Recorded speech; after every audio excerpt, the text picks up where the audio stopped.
Hello everyone, welcome to our channel ClearNet with us in Commerce. In this video, we are going to discuss 10 expected MCQs on Companies Act 2013 from Unit 9 Legal Aspects of Business. Please subscribe to our channel and hit the bell icon to get notification every time a video is uploaded.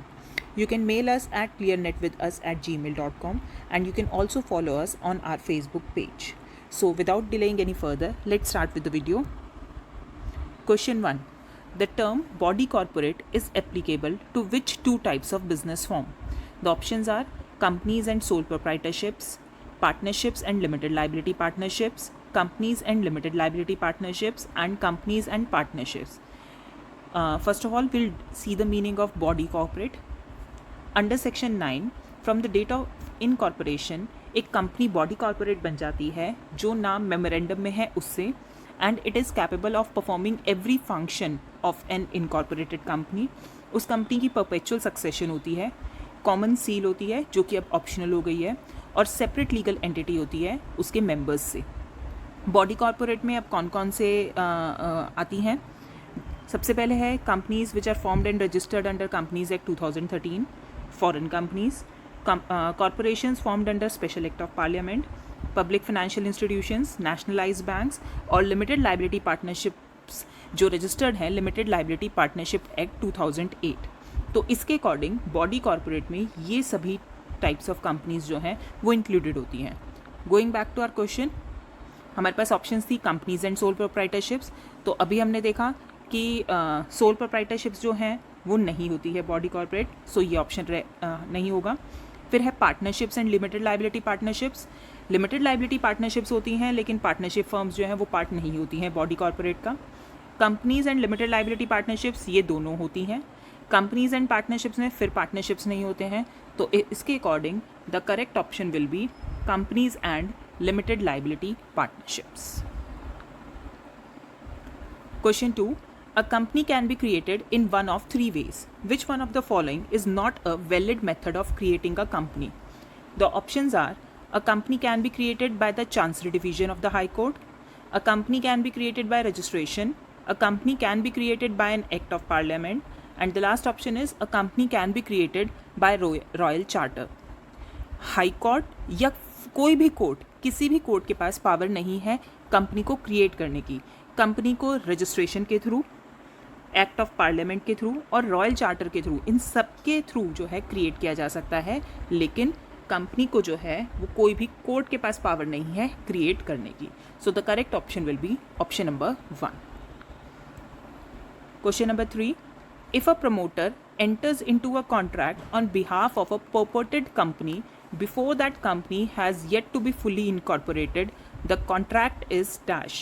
The options are legally binding on the company, legally binding on the promoter, not legally binding on neither the company nor the promoter, and none of the above. जब तक एक company register नहीं हो जाती है under companies act 2013, तब तक वो कंपनी नहीं कहलाती है. मतलब वो अभी तक रजिस्टर्ड नहीं हुआ है तो वो रजिस्टर्ड कंपनी नहीं कहलाती है. और कंपनी के रजिस्टर होने से पहले जो भी कंपनी के बिहाफ पर कॉन्ट्रैक्ट्स साइन किए जाएंगे उसकी रिस्पॉन्सिबिलिटी किसकी होगी? तो उसकी रिस्पॉन्सिबिलिटी जो है वो प्रमोटर की होती है. So a promoter is personally liable for any pre incorporation और preliminary contracts that he enters into. So the correct option will be the contract will be legally binding on the promoter. Question number 4. There are a number of differences between a public company and a private company. Which one of the following is not a valid difference? The first option is a private company must have at least 2 directors, whereas a public company must have at least 3 directors. It is correct. एक private company में कम से कम 2 directors होने चाहिए और एक public company में 3 directors होने चाहिए. Public companies may offer their shares to public whereas private companies may not. It is also correct कि पब्लिक कंपनीज जो हैं वो अपने शेयर्स जो है पब्लिक ऑफर कर सकती हैं लेकिन प्राइवेट कंपनी नहीं कर सकती हैं. Then we have a public company must appoint a company secretary, whereas a private company is not required to appoint a company secretary.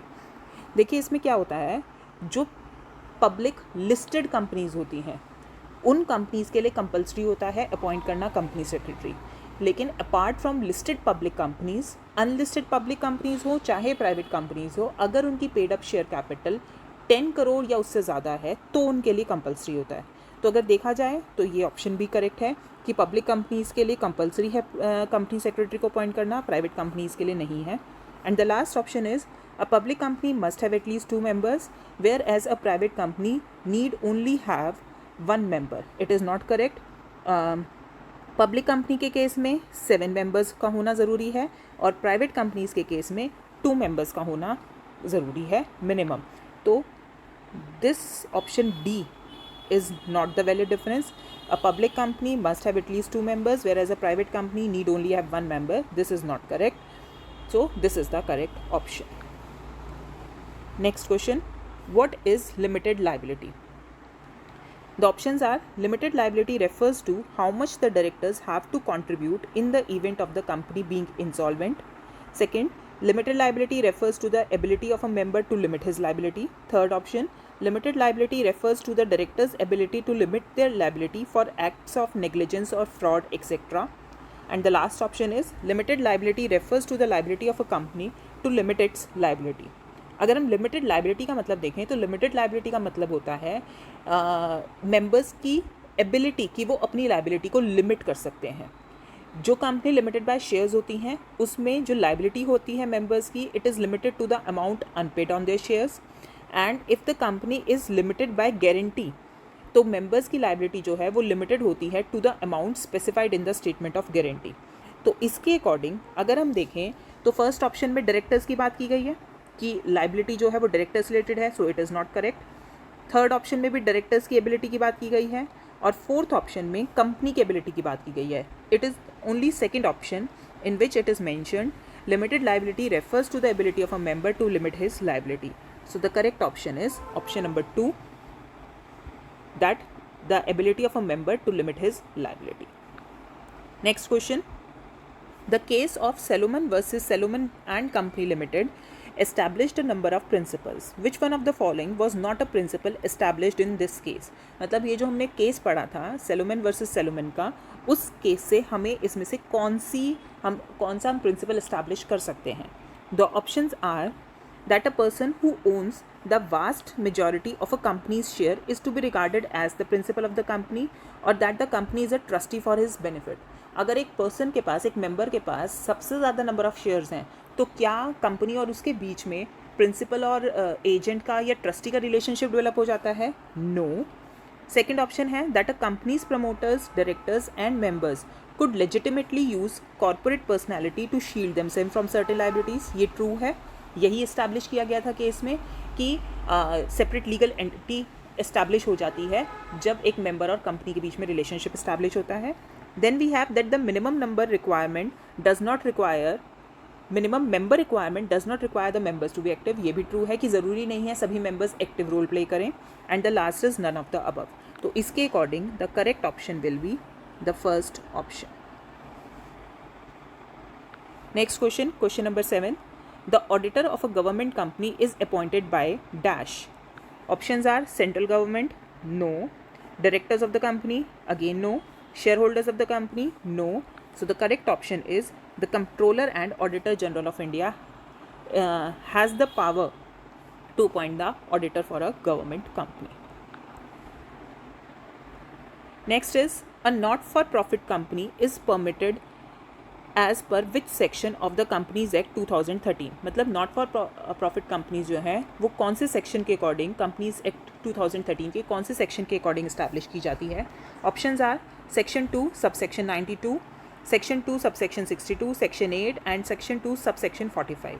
Section 2 subsection 92 जो है वो सेक्शन है अनलिमिटेड कंपनीज के लिए। ओके। सेक्शन 2 सबसेक्शन 62 जो है वो OPCs के लिए है, 1 पर्सन कंपनी। सेक्शन 2 सबसेक्शन 45 जो है वो गवर्नमेंट कंपनी के लिए है। So section 8 is the section which is for not for profit या फिर चैरिटेबल ऑब्जेक्ट्स के लिए जो कंपनी फॉर्म की जाती है उसके लिए बनाया जाता है।